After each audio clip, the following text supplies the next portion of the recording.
On va passer aux choses sérieuses. Je te propose, Jordan, qu'on commence à parler de Coralie. Bah oui, forcément. Je voulais savoir à quel moment tu t'étais rendu compte que tu étais attiré par elle. Alors franchement, avec Coco, c'était assez particulier parce que moi, Coco, j'ai eu l'occasion de la voir dans Secret Story. Enfin, j'ai pu regarder quelques épisodes de Secret. Et c'est une fille que j'appréciais pas du tout.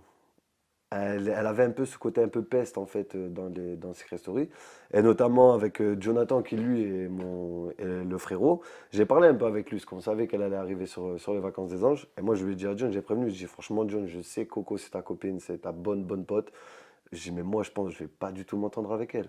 Alors mais vraiment pas du tout. Et au final, ben agréablement surpris. On a passé une petite après-midi donc avec la bouée, avec Thomas et Coralie la blonde. Et au final, ben, j'ai appris à la connaître et au fur et à mesure, en fait, j'ai vu que, ouais, elle avait des très bons délires. Malgré son jeune âge, je pense qu'elle sait ce qu'elle veut, elle est ambitieuse. Donc, ouais, tout ça, ça m'a plu en fait chez elle.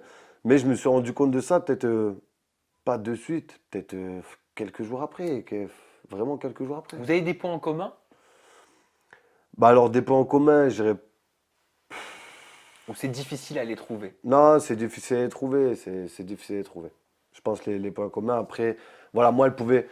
Des fois, on n'est pas obligé d'avoir des points communs pour dire d'être ensemble. Je pense qu'il y a les contraires s'attirent aussi. C'est Et vrai. elle a ce côté aussi un peu fofolle que moi j'aime beaucoup. Et moi j'ai ce côté aussi un peu calme, réservé, mais des fois aussi j'ai mes pétages de calme, moi aussi j'ai mes quarts d'heure. Complémentaire. Voilà, On va dire ça comme ça. voilà. Honnêtement, en toute franchise, et je sais que tu l'es, est-ce que tu es tombé amoureux de Coralie? Non, je suis pas tombé amoureux. Je Oui. n'irai pas jusque-là, mais c'est une fille que j'apprécie beaucoup. Après, je pense que dans ce genre d'émission, dans ce genre de programme, dans ce genre de tournage, quand on est enfermé dans une villa, tout ce qui est les sentiments, les émotions et tout, tout est multiplié par 100. Donc Oui. forcément, on n'a pas d'échappatoire, on n'a pas les appels avec la famille, on n'a pas Internet, on n'a Pas de pas de repère? télé, on n'a pas de repères. Donc forcément, ben, tu vas te rattacher à des personnes et tu vas leur faire confiance directement. Je Et comprends. Je voilà, comprends. Mais est-ce que tu penses que tu étais plus attaché à elle que elle ne l'était à toi? oui, je pense. Je pense que j'étais un peu plus attaché à elle que elle ne l'était pour moi. Mais voilà, je savais qu'avec Coco, déjà même bien avant qu'on se mette ensemble avec Coco, elle me parlait de Raphaël. Ah, Donc je savais que ça allait être une histoire assez compliquée. Après, voilà, je suis pas un mec qui est prise de tête. Je me suis lancé. Je me suis dit, voilà, on se lance, on verra bien où bah ça va bien nous sûr. mener. Après, voilà, non, je savais à quoi m'attendre et je me mettais aussi ces petites barrières aussi. C'est pour ça que j'allais pas non plus trop vers Coco. Hmm. Donc on avait une bonne complicité, on s'entendait bien. Mais après, c'était assez particulier. Moi, c'est vrai que voilà, je savais grave ce qui se passait, donc je savais aussi à quoi m'attendre. J'avais peur que du lendemain, elle me dise, ben ça y est, stop. Donc c'est pour ça que je me mettais Tu aussi des vivais barrières. cette histoire en connaissance de cause, quoi. Je vivais cette histoire en Et pas de connaissance de surprise. cause, pas de surprise. Donc, et Voilà. elle a toujours été, Coco, ce que j'apprécie aussi chez elle, c'est qu'elle a toujours été franche et honnête. Elle m'a toujours dit les choses, C'est et bien ça. donc voilà. Vraiment, Par pour moi, elle me contre, l'a pas faite à l'envers et elle m'a toujours dit les choses. par contre, Jordan, qu'est-ce que tu ressens quand tu entends dans les épisodes Coralie dire qu'elle ne peut pas s'empêcher de te comparer à Raphaël? Je pense que, donc moi, je suis un mec qui est très compréhensif aussi, tu vois. Donc, moi, quand je parlais avec Coco, comme je t'ai dit, en toute connaissance de cause, je savais dans quoi je m'emmenais avec Coco. Maintenant, je savais, enfin, je sais pas non plus, j'ai pas vécu avec eux leur relation, mais je sais qu'ils ont vécu une histoire assez forte, Coco et Raph. Mhm.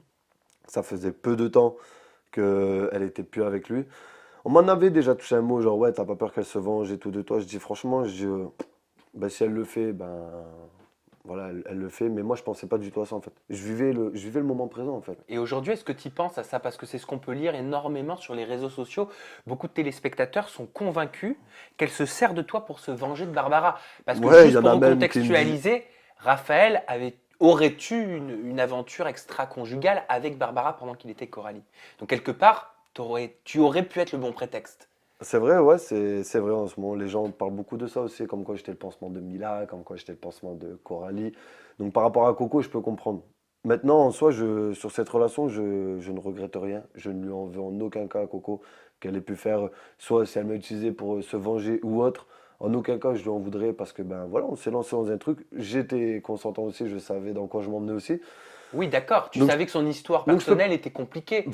Mais de Voilà. là à servir d'appât, si c'est le cas, ça te blesse pas, même dans ton ego. Je sais que tu es quelqu'un de très conciliant et de compréhensif, tu es très empathique. Mais quand même, Pas que ça me blesse. Moi, pour moi, c'est. c'est que ça me forge par la suite, en fait. Ça te C'est que forge, c'était on pas elle. apprend de nos erreurs. J'apprends de mes erreurs. C'est pour ça que, la dernière fois, quand j'étais sur le Mamag, on me demande si je regrette quelques relations que j'ai eues. Aucune des relations, même si c'était une relation compliquée, même si ça a été une relation un peu, voilà, enfin, difficile, incompréhensible et tout, cette relation, c'est pas grave. T'en apprends tous les jours, que ce soit Donc dans les même si elle s'est relations servie amoureuses, de dans les toi, relations amicales, dans tout, tu vas apprendre. bien Donc, sûr, donc ça, elle s'est servie de moi, ben c'est tout. pas C'est de encore déception. moi. Non, pas de déception, parce que je savais à quoi j'allais m'attendre. Et je savais qu'à un moment donné, Raph allait prendre le dessus sur moi aussi parce que ben, elle a vécu beaucoup plus de choses avec lui. Elle a vécu des complicités de ouf avec lui, donc forcément. D'accord. Et elle arrive dans un milieu dans lequel elle a rencontré Raphaël aussi. Elle a Bien rencontré dans sûr. les Anges.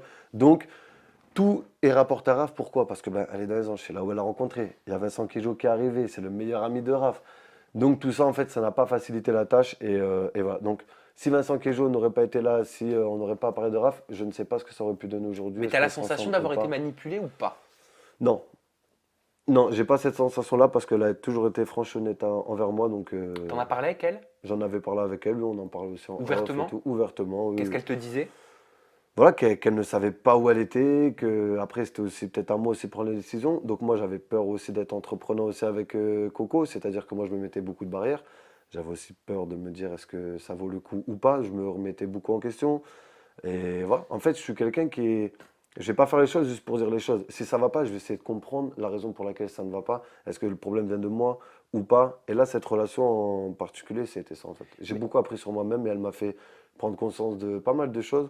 Donc pour moi, ouais, je ressors un peu plus fort de cette relation. Même si ça a duré que 8 jours, je ressors plus fort parce que ben, par la suite, ça va m'aider. ces 8 jours, ils étaient sérieux? Elle était sérieuse, votre relation? Sérieux, j'irais pas dire, on disait pas demain on va vivre ensemble, on va se Oui, marier, oui. tout ça. Enfin, en fait, on prenait la vie comme elle venait. C'est-à-dire que ça allait, ça n'allait pas, ça n'allait pas, on se prenait pas la tête.